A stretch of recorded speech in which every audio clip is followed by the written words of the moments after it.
tonight and her gifts and callings to us. And I pray that you would help us to glean from her wisdom. We pray for mercy upon our nation, and we pray for the peace of Jerusalem. In Yeshua's mighty name. Amen. Can we stand for the Shema? Shema Yisrael, Adonai Eloheinu, Adonai Echad, Baruch Shem Kevod Malchuto Lehulam Vaed. Hear, O Israel, the Lord our God, Yahweh is one. Blessed be his name, whose glorious kingdom is forever and ever. Amen. And Father, we lift up Sharon to you tonight. Sharon Ross, bring healing to her body. We thank you for your mercies in Yeshua's name. Amen. Amen. Okay, guys, you can just greet somebody before you're seated. Would you do that? Tell somebody Shalom. Just tell them Shalom. Shalom. And you can be seated this evening. Good to see everybody tonight. Thank you for coming out. Jerry's going to be presenting a part 2, and not just a canning class, but this is also having to do with preparing foods. It goes beyond the canning. I was extremely blessed last week to see some of the things that she brought. I was wondering, how's she going to teach this, and is she going to be comfortable? And I was a little nervous for her. Man, she took like a duck to water. She just went. And I was really impressed with her skills in sharing what she knows. So it was great. Wanted to let you know, people say, why do we do this? In fact, why are we having a class like this? Well, let me share this with you. You may be seeing some changes in the grocery store in the next coming weeks and months. If you're in Marion, if you're in some of the larger cities, you'll see that they're already struggling with some groceries in the stores. There are places that they're running out of meat. There's actually places that are running out of eggs. Now, I've not seen that yet, but there are places that are low on eggs, they're low on meat. Guess what? Toilet paper is at an all-time low again. You're limited at certain foods and things in different stores. So we are seeing this happen. And I wanted to share with you also that I don't believe it's going to get any better anytime soon. They're mandating the truckers with the jab, and Canada has already had this in effect. The United States is putting it into effect January 22nd for truck drivers, the drivers that are driving the trucks that are bringing us our food and bringing us our supplies. I recently saw a video today of truckers in Canada and in the Northwest here in the States that they are, well, in Canada, let me back up. In Canada, they had a demonstration where the truck drivers actually stopped traffic on the highways near the border to protest. They had signs on their trucks, they had Canadian flags, and they said freedom along the side of their trucks. And so they actually did this, and they're saying there are truck drivers in America that are saying, I've done this for years, and I'm quitting. I'm not doing this anymore. I'm not going to take the jab. What does that mean for our economy? What does that mean for our supplies? We're going to see it being affected. So and I see your hand, Amy. This is why I'm asking folks like Jerry to give us some wisdom, give us some insight. Maybe you don't have $3,000 to buy buckets of dried foods, but do you have $20? Do you have $50 that you can go and buy some? Listen, go and buy the pancake mix. There you go. But you realize that only lasts so long in a bag.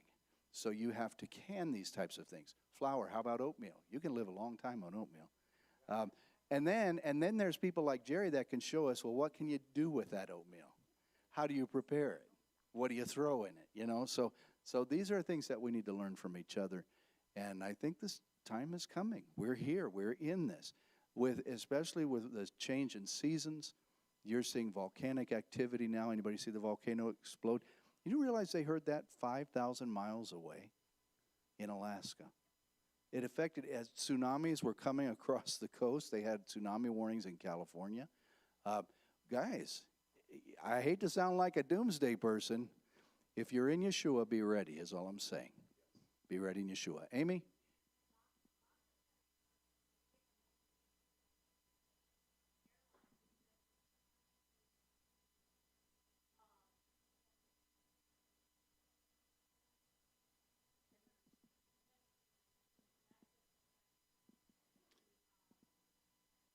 the supply chain as well. So we're seeing several things happen, and isn't it interesting? It's all happening at the same time. Leslie?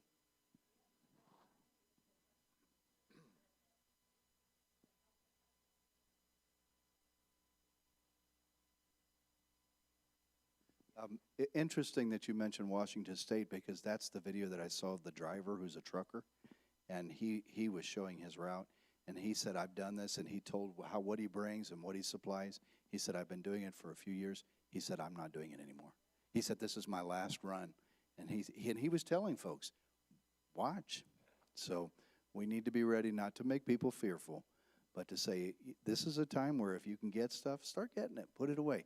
And if you already have it, get some for your neighbor. Get some for a loved one, a relative that may not. So with that, you're going to start well, we have to have a kibbutz before you come to it. So be in prayer for the kibbutz. And when we get our kibbutz, I say we put Jerry in charge of the food. What do you say, guys? So actually, it's funny you say that, because if anybody remembers the camp that we went to down in Danville, you guys remember that camp? There was rumor had it that it was going up for sale.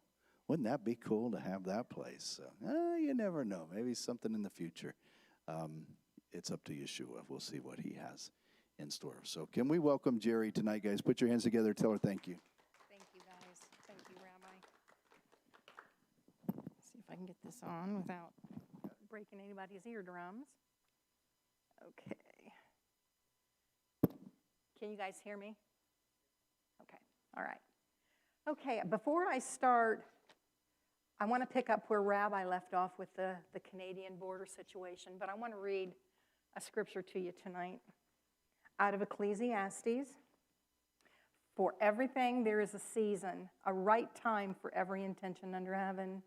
Then down to 3, a time to plant and a time to uproot what you have planted.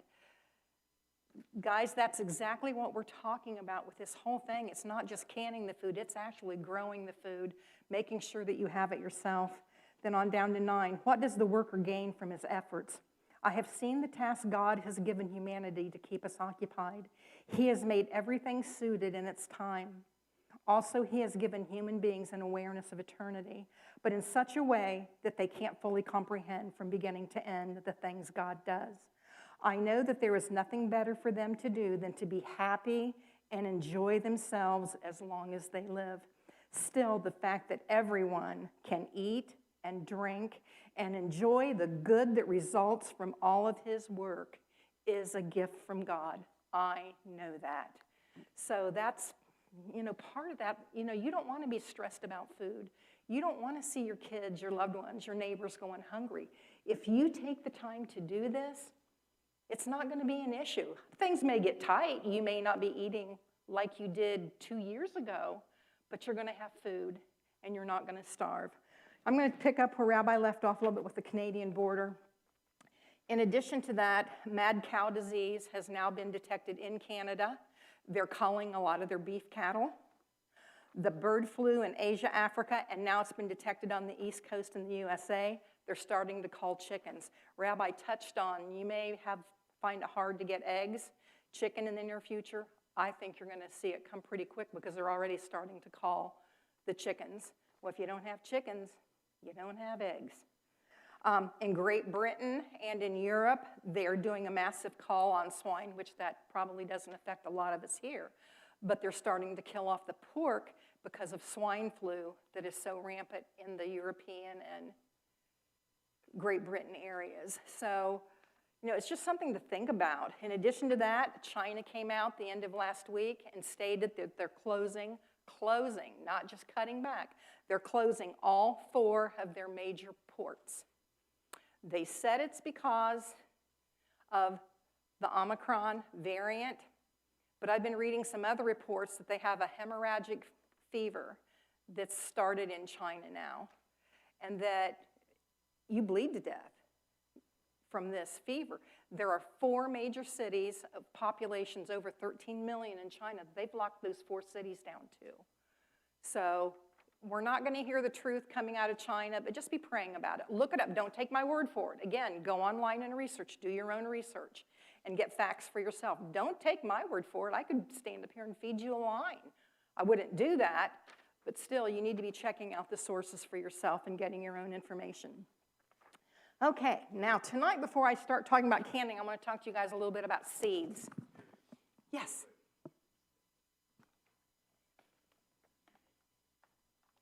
I have a question. Yes. So I've noticed that there are certain cities that are struggling more than others. And my question is this: we who live in the Midwest, you know, we live in a pretty rural area. I mean, Mansfield's not a huge city. Right. But we're surrounded by farms, and we have animals, and some people here even have certain animals. Yes.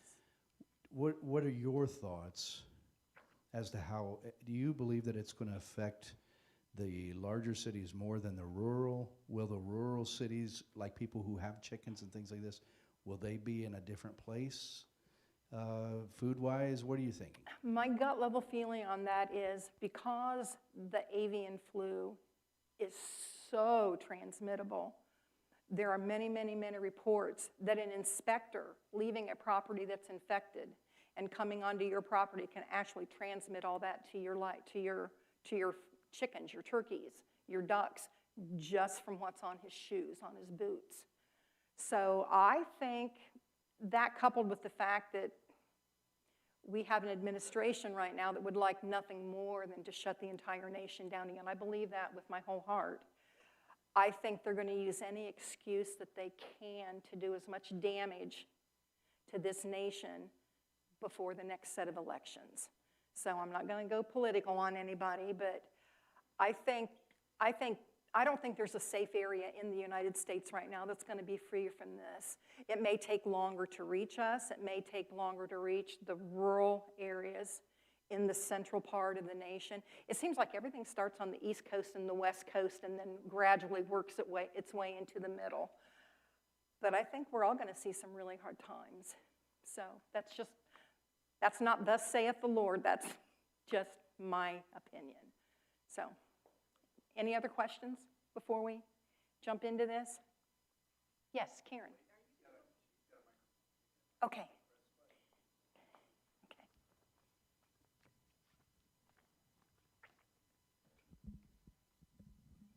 Are you going to go over anything you did last week? I'm going to ask for if there's any other questions about what we went over last week. Yes, I'm going to do that. And Rabbi, if I need one more week, can we have one more week? All right, we may go another week on this, depending on how far we get tonight, because I've got a lot to cover. So.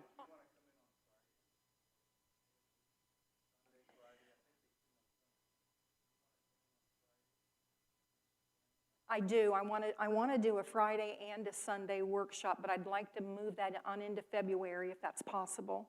So I have a husband who has a birthday later on this month, so I know one weekend we're going to be not available. So, hi, honey. I'm telling on you. Okay. Okay. Okay. I want to go back to talking about the seeds. If any of you guys, how many gardeners do we have in here?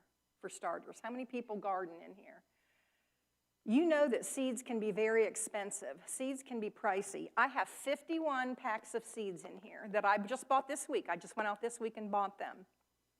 If you would go to Lowe's or Menards or Rural King or TSC or even Walmart to their garden center and purchase 51 packs of seeds, you're going to be spending anywhere from $50 to $80 or on up dollars on 51 packs of seeds.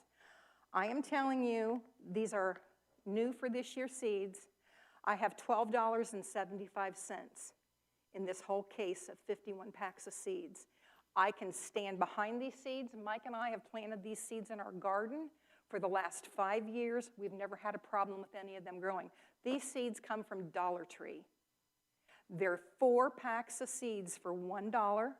Most of you can come up and look at these. Most of these are heirloom seeds, which any of you that garden, you're going to want to get heirloom seeds.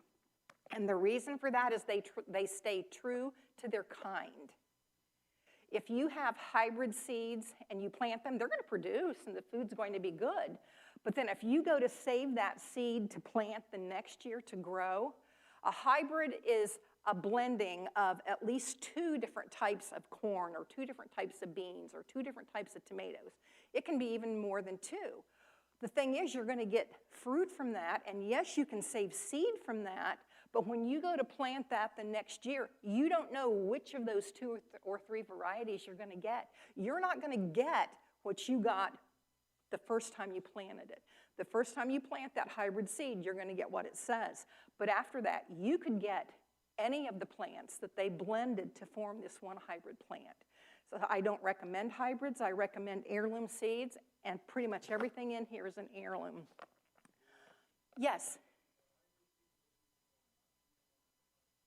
A hybrid plant doesn't have to be GMO modified. It can be, but it does not have to be. So GMO modified seeds are even worse, in my opinion, than what hybrid seeds are. So they've actually gone in and altered the nucleus of that seed when it's GMO modified. So I would steer clear of both of them if you can. You know, if it's an emergency situation, you have nothing to eat and all you've got is hybrid seeds, plant them. Save seed from them, but you may not get what you think you're going to get in years following. Yes, Leslie? They still have those? Yes, they still have these. Oh, okay. Yeah. I was very, very low-key in what I purchased because I want other people to be able to purchase it also. In addition to the 51 packs of seeds, 4 of them are not food. 4 of them are flat packs of flower seeds. There are some flowers that you can eat. I don't plant my flowers to eat them. I plant my flowers just for what this said in Ecclesiastics, for the beauty, for the beauty. When you're in a hard situation where things are tight and there's calamity all over the world and so much uncertainty around the world, you need some beauty in your lives. And there's nothing any better for me than digging in the dirt, planting some flowers, watching those flowers grow, watching them bloom, putting a fresh bouquet in the house. It just does something good for your soul when you have some beauty in your life. God did not have to create the world to be beautiful. I'm very thankful that he did. He could have created a world that was concrete and steel and very functional. It would have worked fine because if God creates it, it's going to work. But he didn't do that. He created a place for us that was beautiful for his enjoyment and for our enjoyment as well. So if it takes $1 worth of flower seeds to do something to your inside to make you feel better in a bad situation, plant some flowers. It doesn't all have to be about the food. Yes, Roger? One of the flowers that is edible that we plant every year that's really good Pansies? is nasturtium. Ooh. It has a peppery flavor. You can eat the flower, you can eat the leaf, you can eat the stem. They go on your salads. That's good. That's good to know. That is. Nasturtium.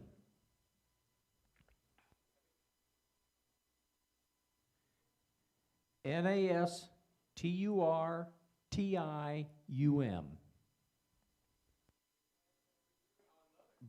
Yeah, you hit the button. There you go. We plant them every year, and another beautiful thing about these is they reseed themselves. Yeah. You buy them one time, keep the seeds. If you plant them someplace that you always want it to be there, it's just going to be a beautiful thing because it'll come up in that same place every year. Good. I know you can eat violets as well. Rose petals, rose hips. You can make wonderful tea out of rose hips. Rose hips are very, very high in vitamin C.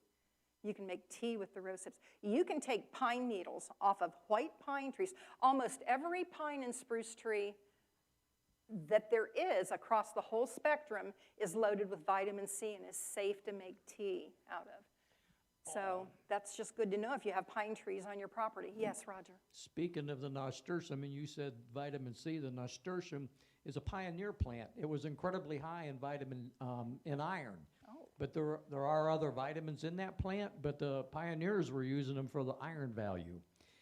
Another flower that's edible is pansies. Pansies, yeah. Yep. There's a lot of them that are edible. So maybe somebody needs to do a class on wild edibles and flowering edibles. That would be awesome. So if anybody wants to come up and take a peek at these seeds, these are not all the seeds that Mike and I plant. There's no tomato seed in here. I harvest my own tomato seed year to year off of tomatoes that we've had a good success with.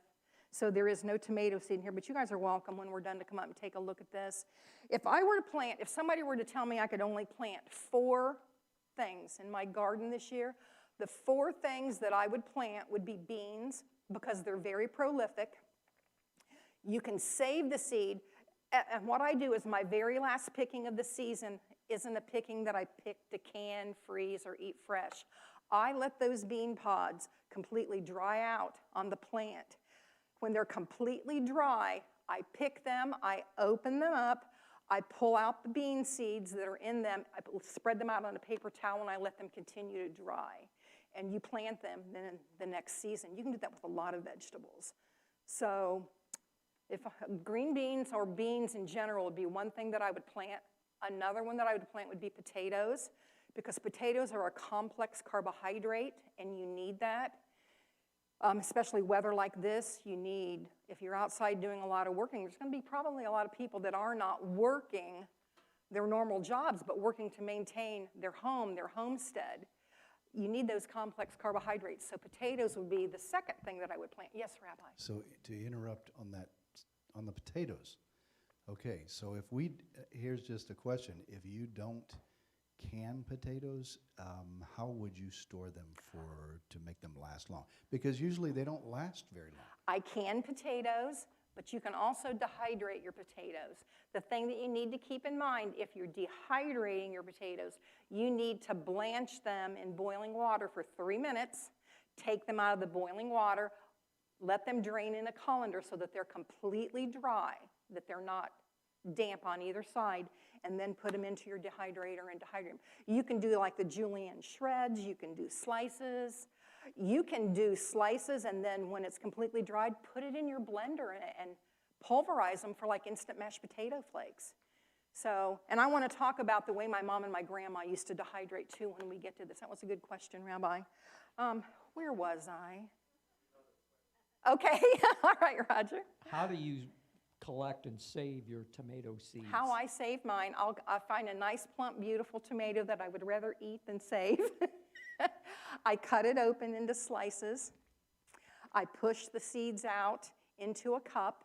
I rinse them in like room temperature, tepid water, not hot water and definitely not super cold water. I rinse them in that. I stir them up. I rinse them to get all that pulp off of them. And then I spread them out on paper towels to dry. And a lot of times they're going to stick to that paper towel, but when they're completely 100% dry, you can fold that paper towel into halves, quarters, whatever, put them in like a manila envelope, write on it what it is. Then in the spring, when you're ready to start your plants, and I'm getting ready to start plants here real soon, you take tweezers and pop a seed off of that paper towel and put it down in your room temperature soil to get it started. So, and you do that, you can do that with cucumbers. You can do that with squash. I save a lot of squash seed.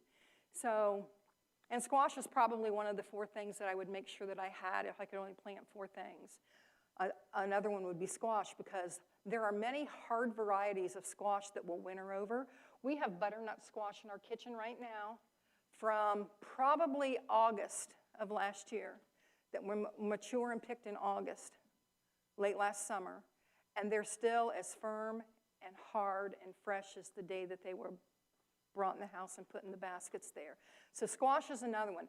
Probably the 4th one for me would be, I would have the beans, I would have the potatoes, I would have squash, would probably be tomatoes because of the vitamin C content in them. And there's so much that you can do with the tomatoes. You can make sauce, you can make any number of things, pizza sauce, pasta sauce, just whole canned tomatoes. You can dehydrate tomatoes. You can pulverize that into a tomato powder. It makes a wonderful tomato soup. So it's just something to think about, and a lot of it's going to depend on the diet. Don't grow things that you're not going to eat. Don't grow things that you know you don't like. Don't can stuff that you don't like. There'd be no point in that. So make sure that you're going to eat what you preserve. Yes?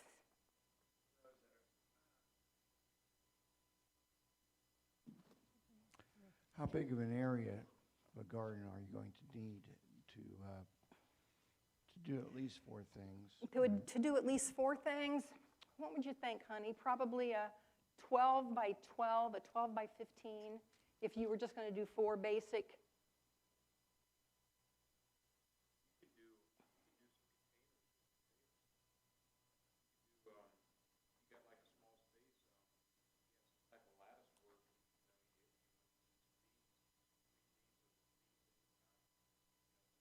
there, then you have the height. You don't have to worry about the width, the distance. You know, if you can go up in the height. But make sure it's a climbing bean, because Yeah, it's if a climber, if yeah. it's a bush bean, it's not going to climb. It's going to make a clump.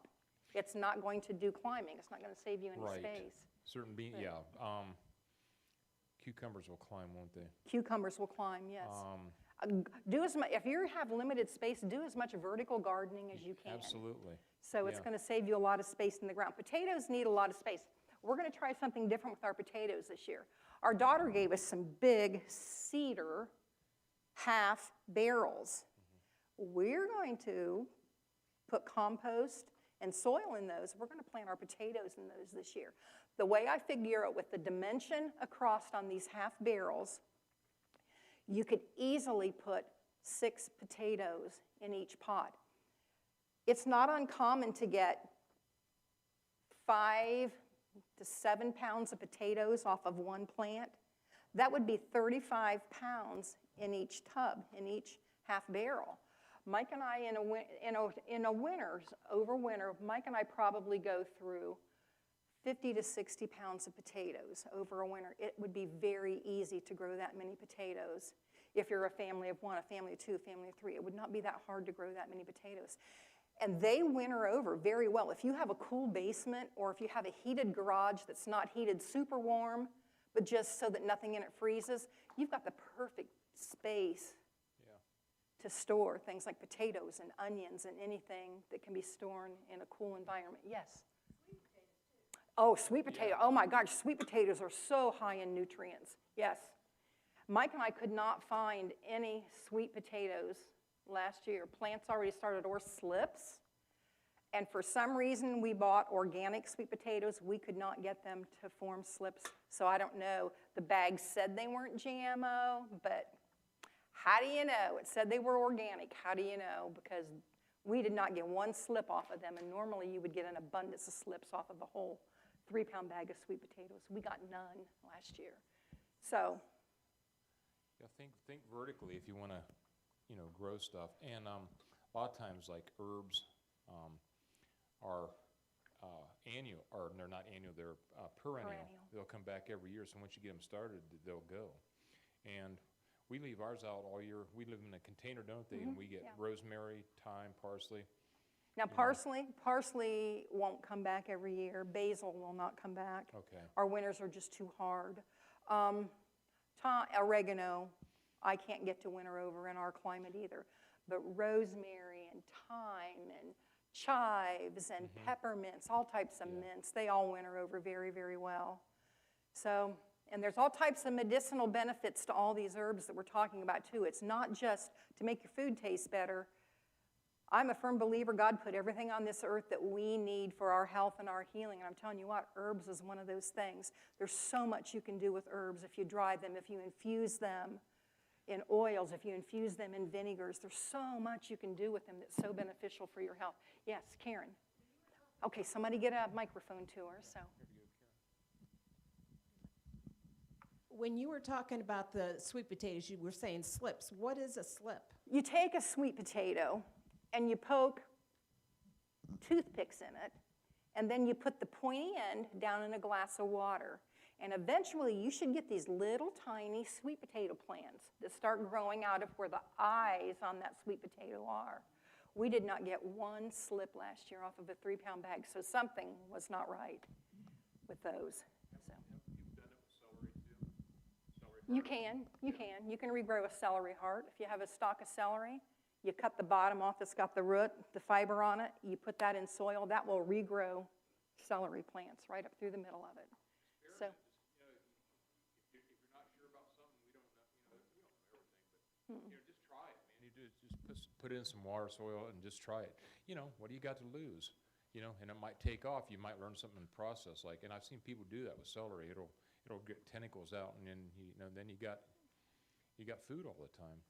And one thing about celery is if water is an issue, and I believe that water is going to be an issue, another thing that you can look up on the internet that is true, the man who is in charge of the country right now came out before he was ever elected and said that if you live in the country and you have your own well, you do not own that water.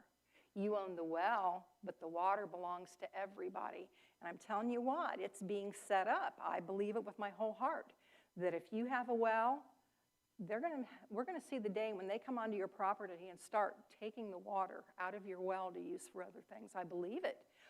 Why else would he make that statement? You own the well, but you don't own the water. So, and you can look it up. You can look it up. Don't take my word for any of this. Do your own research.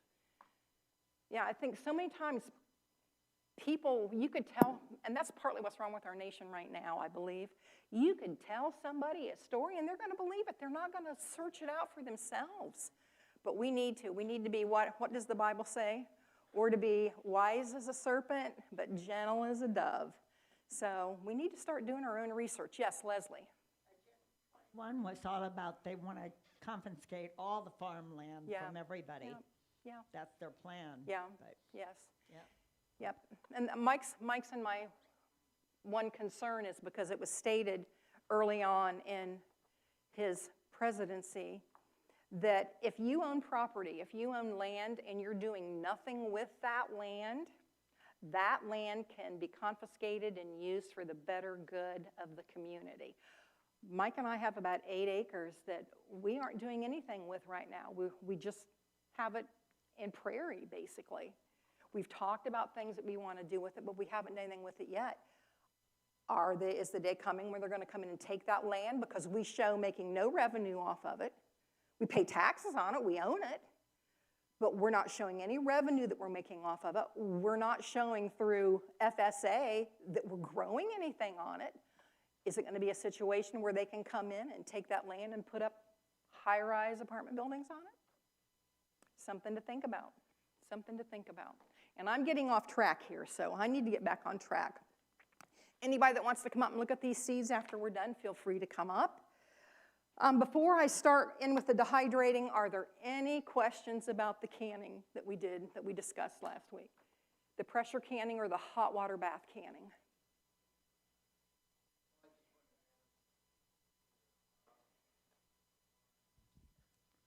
Low acid foods, more like the staples and stuff.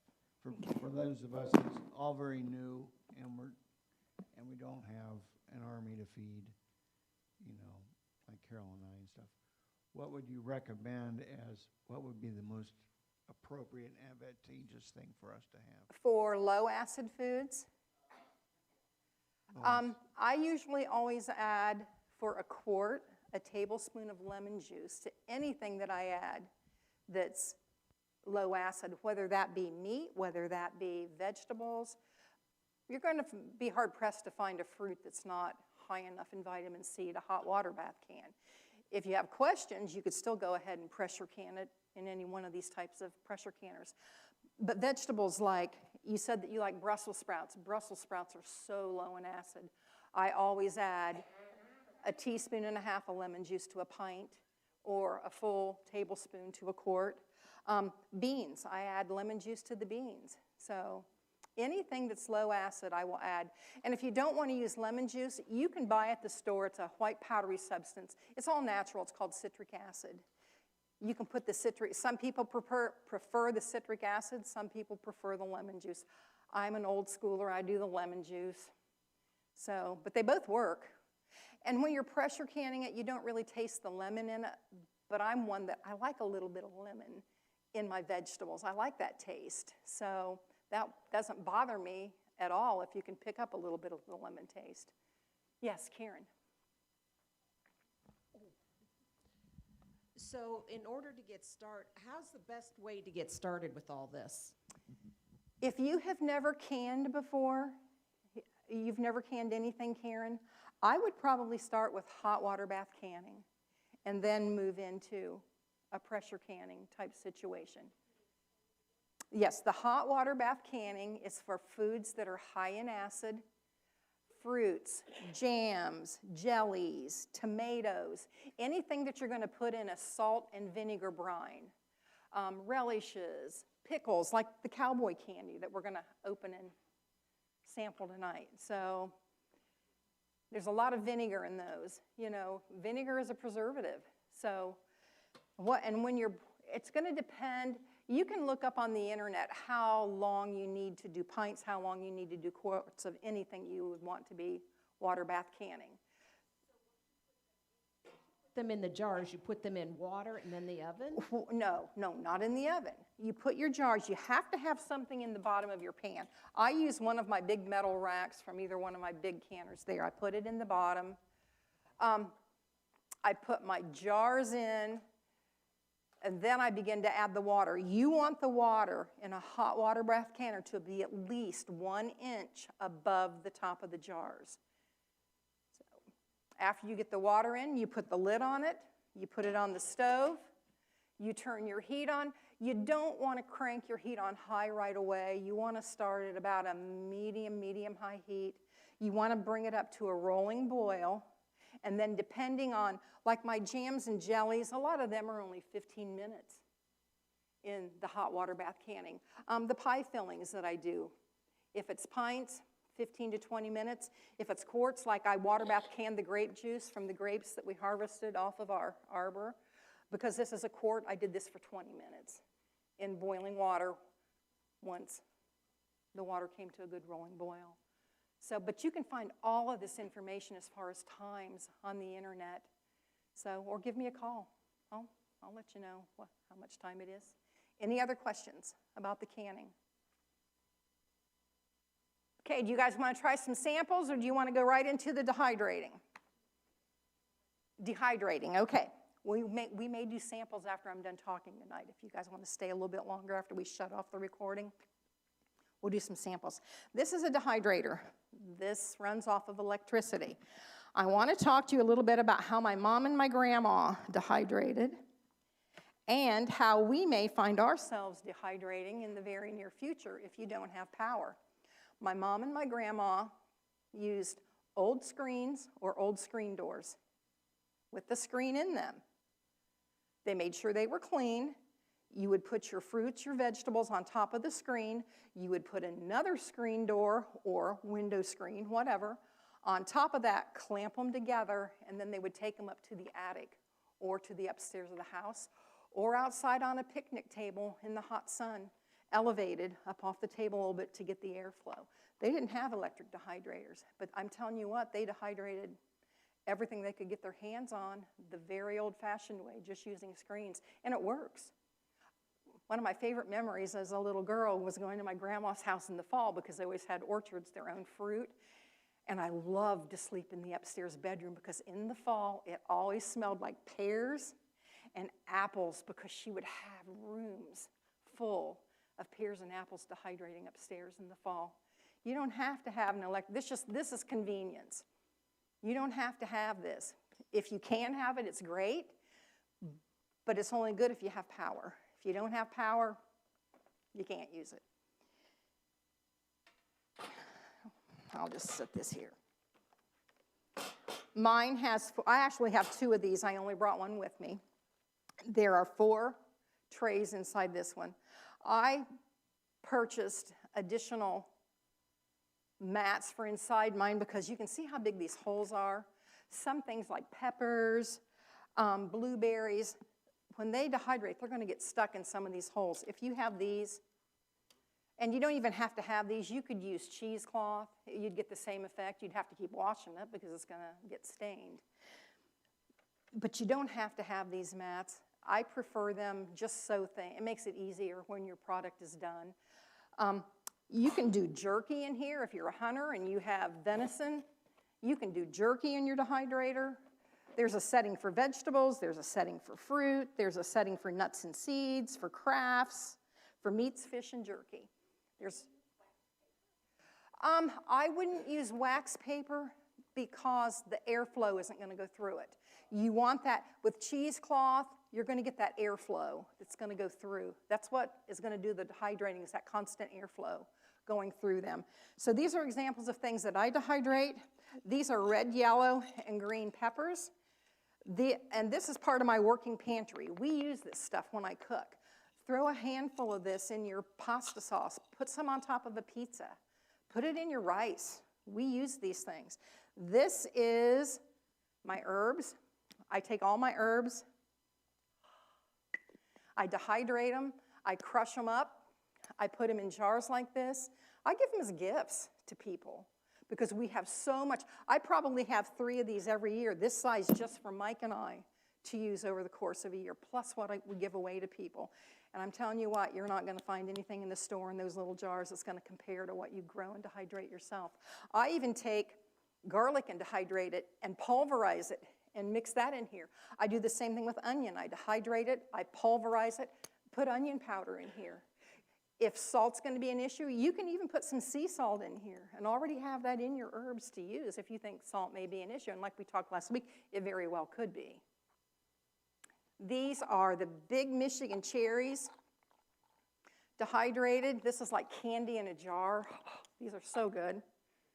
These are red raspberries that I did right around Thanksgiving. One of my favorite ways to eat these is to make a pot of oatmeal or a bowl of oatmeal and stir a handful of any type of dehydrated berry or apple into the oatmeal. Oh my gosh, it's so good. So, and these things are so easy to dehydrate. This is jalapenos. I'm on a jalapeno kick, you guys. You know what jalapenos do? They make everything spicy. This is a variety of zucchini and yellow summer squash. This makes an excellent snack. This isn't salted. This I just dehydrated to use in soups and stews, things of that nature. Yes, Amy?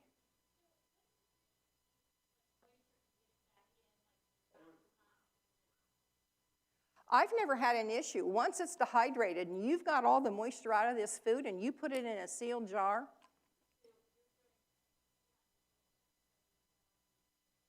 if I'm doing it for long-term storage, like I said, this is my working pantry. This is what we eat out of in the wintertime for dehydrated things. If you want to do this for long-term storage, I would put it in a jar like this, and I would either use my vacuum. I would either use my VacuSeal machine on it, or if you don't have power, I'm going to show you tonight how you can use the mechanic's brake bleeder to seal these jars. So, if power's an issue, yes, Rabbi?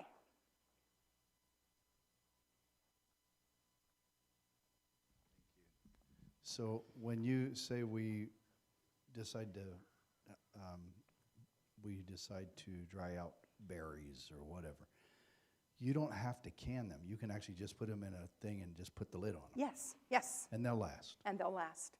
Okay. Now, they don't last real long at our house because we eat them. Like I said, if it's going to be for long-term storage, I'm going to put them in a jar, a mason jar with a lid, and I'm going to VacuSeal it. It'll suck all the oxygen that's still in that jar out.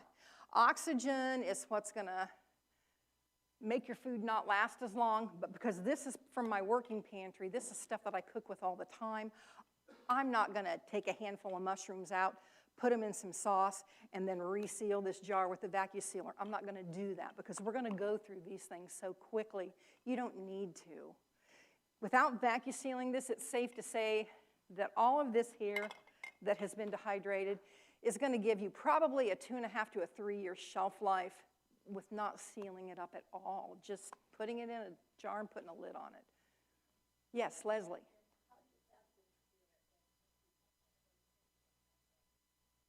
It would be for meat or something, but it wouldn't work for a can.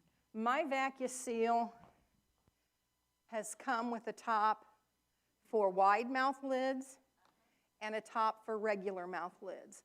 It has a hole in the top where a little tube and a little, looks like a plug. You put it in that and you put it in your machine, but you have to have electricity to use this machine.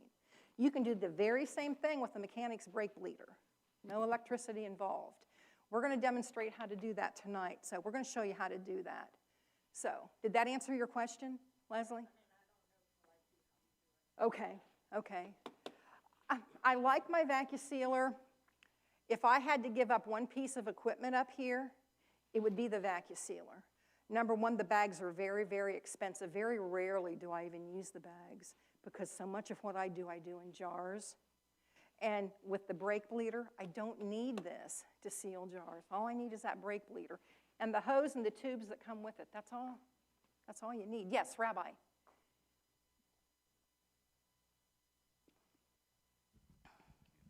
where do you buy dehydrators and things like this? This dehydrator came from Meyer in Marion probably 10, 15 years ago.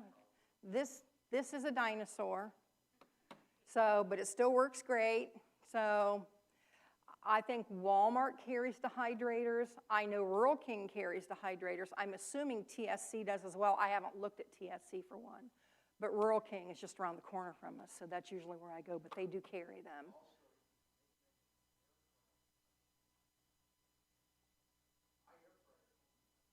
Your air fryer will dehydrate? That's awesome. See, I've never tried to dehydrate in my air fryer, but our daughter gifted me, she bought this really nice, elaborate stove about 3 years ago.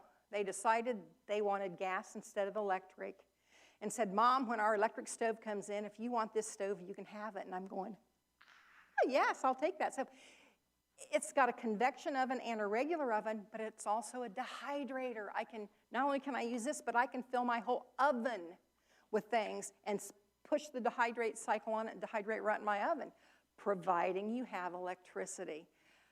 I recommend everybody find a couple old screens, find a couple old screen doors, have a way to dehydrate food that doesn't require electricity. It's great if you've got power, but what if you don't have power? What are you going to do? Yes, Amy. Yes, you can, like peppers and apple rings, yes. Yep, and it makes the house smell so good. Oh, my goodness, yes. Okay, moving right along. These are mushrooms. Has anybody priced mushrooms in the store recently? It's outrageous. Our Aldi had a special on mushrooms one weekend where it was the little brown portobello mushrooms were 49 cents a pack.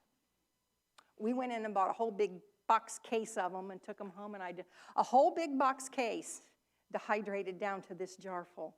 That's, if you're limited on space in your house, I'm telling you, dehydrating is one of the ways to go because it's lightweight, it doesn't take up near the space that all the other type of canning does.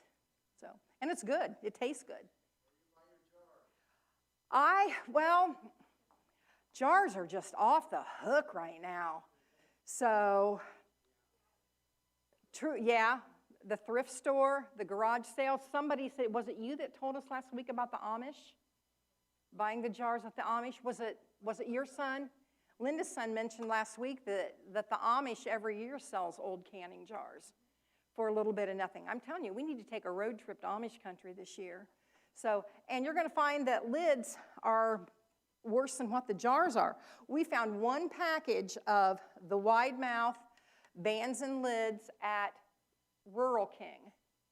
And usually Rural King is pretty moderate in price compared to most places, but a box of 12 bands and 12 flats was 10 something. A box for 12.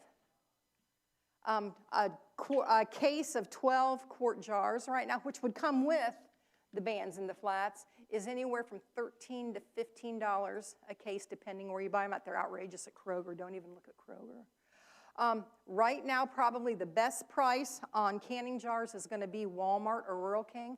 However, our Walmart completely took out their canning department. You can't find canning item 1 at the Walmart in Marion. You can in Bellefontaine, where my sisters live, but you can't find any canning products at the Walmart in Marion. They took the whole department out. It's gone.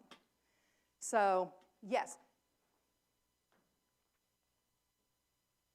Right next door to the Amish country is Planktown Hardware. Yes. They always have canning material there. Good. It's not cheap, Yeah. but you can get it. Yeah, jars and lids. Yes, canning is an investment.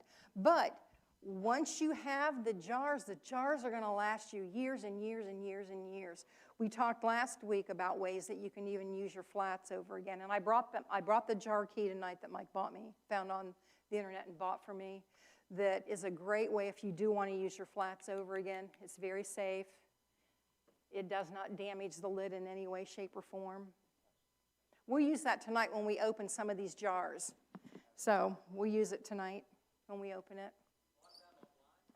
Mike did. It's called a jar key. Yes, yeah. I mean, you can use it as a regular can opener too, but if you're wanting to save your flats and make them reusable, that is a very handy piece of equipment to have. Use a normal lid. Lids like this that come on pasta sauces and applesauce jars, I use these 4, 5, 6 times over and over and over again, and they seal every single time, Roger. I have no problem at all. The flats, I've got some that we're probably using for the 3rd year now, and they still seal. They seal fine. And your son made the comment last week, Linda, that it was a trick that the Amish told him. It was chapstick, wasn't it? If your flats are getting to the point where you're having trouble with them sealing, sterilize them, make sure they're dry, and run a little tiny line of chapstick on that rubber gasket part, and he said your jars will seal every time. So that was a good hack to be told. I haven't tried it yet, but he wouldn't tell us something, that wasn't going to happen, that wasn't going to work. I'm excited to try it. So unfortunately, to try it, you have to have a jar that doesn't seal. But, and ladies, if you can and you have a jar that doesn't seal, don't throw that food away. Put it in your refrigerator and use it. I've had so many people tell me, well, the jar didn't seal, so I threw it out. Don't throw it out. Put it in your refrigerator and use it, or recan it. Okay, thank you. Thanks. Any other questions before we move on? Oh my gosh, it's almost 8 o'clock and I'm not even through dehydrating yet. Okay, this is tea. I don't know how many tea drinkers we have in here. Mike and I love tea. This is a variety of all the different types of peppermint and mints that we grow. I have peppermint, I have spearmint, I have orange mint, apple mint, lemon mint, chocolate mint. It does not taste like chocolate, ladies. I was so bummed. I thought it was going to taste like chocolate. The leaves are the color of chocolate. It doesn't taste like chocolate. But the fruit varieties of mint, like apple mint, when you crush it, it gives off a scent of apple. It still tastes like mint when you make tea, but when you crush it, it does give off a scent of lemon or apple or any of the fruit that you buy. So, but tea, health benefits of tea that you raise and dehydrate yourself are amazing. So there's that.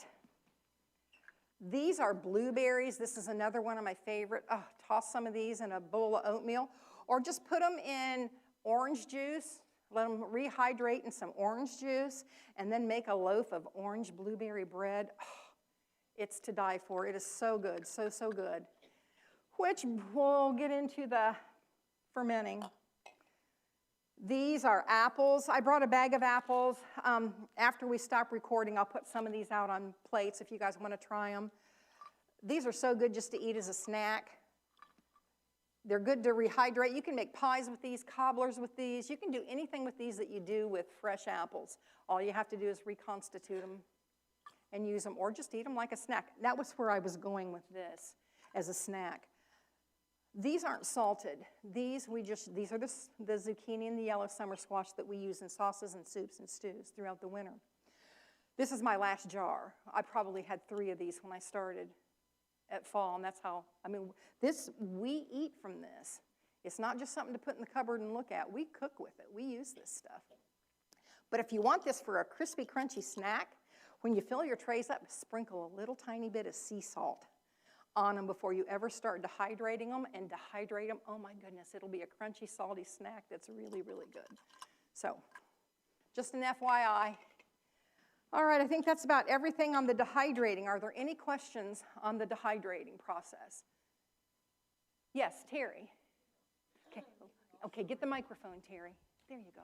My mother she had a dehydrator, and she'd put a lot of bananas in. Oh, Yes, banana chips. Those are so good. Talk about candy. Yeah. That's candy. That's another thing that's really good cooked in oatmeal is a handful of the dehydrated banana chips. They're also another excellent snack if you want something sweet. And I'll tell you what, people, one of the things a lot of people talk about in times of crisis is they get what is called food fatigue. If you eat the same thing every day over and over and over again, even for a month, if you're eating beans and rice every day for a month, you're going to get food fatigue. You need to really consider having things in your arsenal that are sweet, things that are tangy, not just the staples. You need things that are going to give you a boost. How many women do the chocolate thing? Yeah, every once in a while you just need something sweet, something good. So another thing that we're going to open tonight is one of my Rebel canning recipes, and that is caramel sauce that I can in my crock pot. And it's one ingredient. It's just one ingredient. You pour it into your clean jars. You put the caps on them. You put them down in your crock pot. You put water in your crock pot to cover the lids of your jars. You turn the crock pot on low, and you cook it overnight for 8 hours. You wake up in the morning to the prettiest, best tasting caramel sauce you'd ever want to have in your life. It's good. The one ingredient is sweetened condensed milk. That's all it is. I don't recommend buying Eagle Brand. Eagle Brand is over $3 a can. You can still get Aldi's own brand of sweetened condensed milk for $1.08 a can. So, and one can makes about 2 of these jars. This is good warmed up in the microwave, poured over ice cream. It's good warmed up and drizzled over your apple pie filling before you put your top crust on and bake it. Yes, Rabbi? No, sweetened condensed milk already has a high percent of sugar in it. It's already in the can. It's not evaporated milk. It's sweetened condensed milk. There's a big difference. So, but it's so easy. I don't buy Eagle Brand because it's almost $4 a can. It's $3 something a can.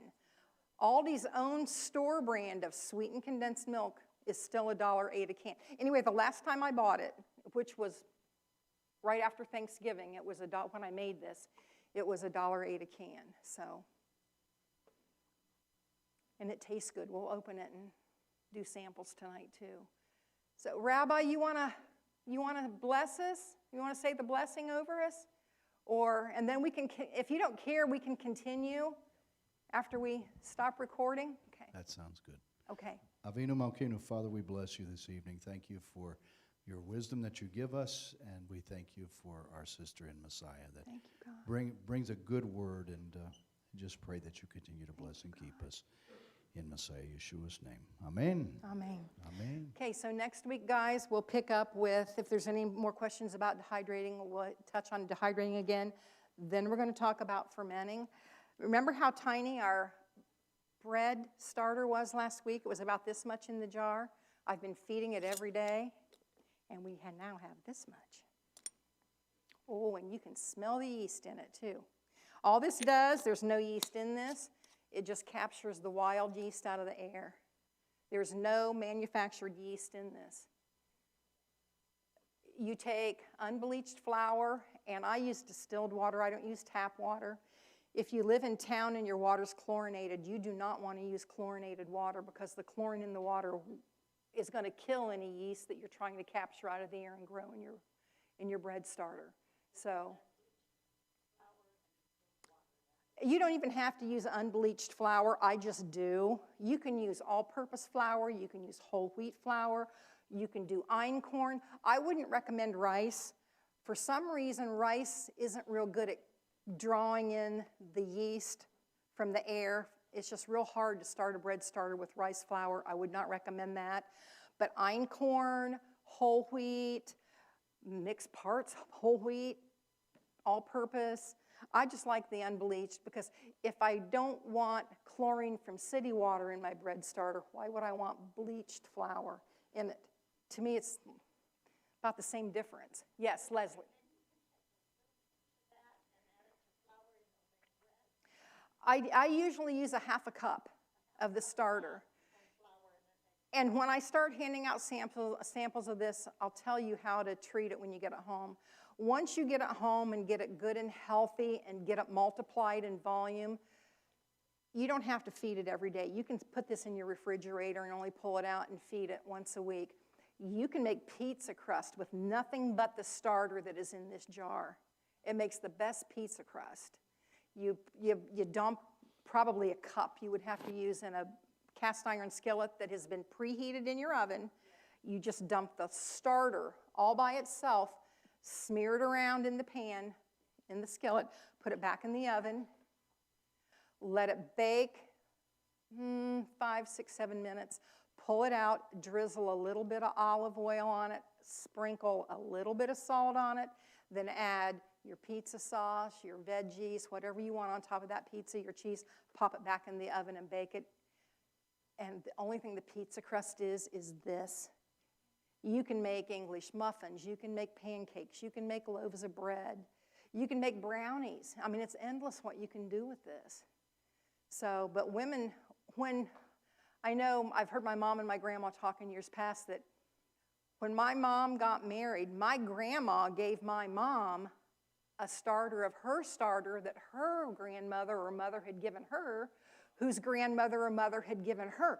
There are people in the United States have documented how many generations back their bread starter goes, and it's still living. This, I think, is real weird. A lot of people name their starter. I am not going to name my starter. Well, right now, because I am feeding it every day, I've been giving it a scant half cup of unbleached flour and about 1/4 of a cup of distilled water. That's all. You stir it up. You put, now I did go ahead, I only put this lid back on to bring it tonight. I did take this off earlier in the week and just put, I'm a big fan of the white all cotton kitchen towels that you buy at Walmart, just the all cotton ones that are kind of the crinkly fabric. I put one of those over this with a rubber band. I didn't think it was getting enough air with this lid on it, and it made a huge difference. As soon as I did that, the bubbles were tremendous in this bread starter. So, right, until you get it established. Once you get it established and you're not planning on cooking it right away and you don't want to keep feeding it because this thing will take on a life of its own and you'll end up with gallons of this stuff if you don't cook with it, if you don't use it, if you're feeding it every day. But if you put it in your refrigerator, it slows down that process. If you're going to use it, you want to pull, if you want to say use it for pancakes the next morning, you want to pull this out at night, you want to take a cup of this out, you want to put it in a bowl, you want to add flour and whatever liquid you're going to use in your pancake mix, give it a stir, cover it with a towel and let it sit on your counter. Then you want to feed this because anytime you take from this, you want to feed it. So then I would add a 1/2 cup of flour, scant 1/2 cup of water, give it a big stir, put it right back in the refrigerator. So once it's established, you don't have to feed it every day. You only need to feed it. If you're not using it, you're going to want to feed it once a week or once every 2 weeks. Even if you're not using it, you still want to feed it. But every time you use from this, you definitely want to feed it before you put it back in your refrigerator. Yes? Yes, yeah, yep. And you can find all kinds of recipes on the internet too for bread starter. So any other questions?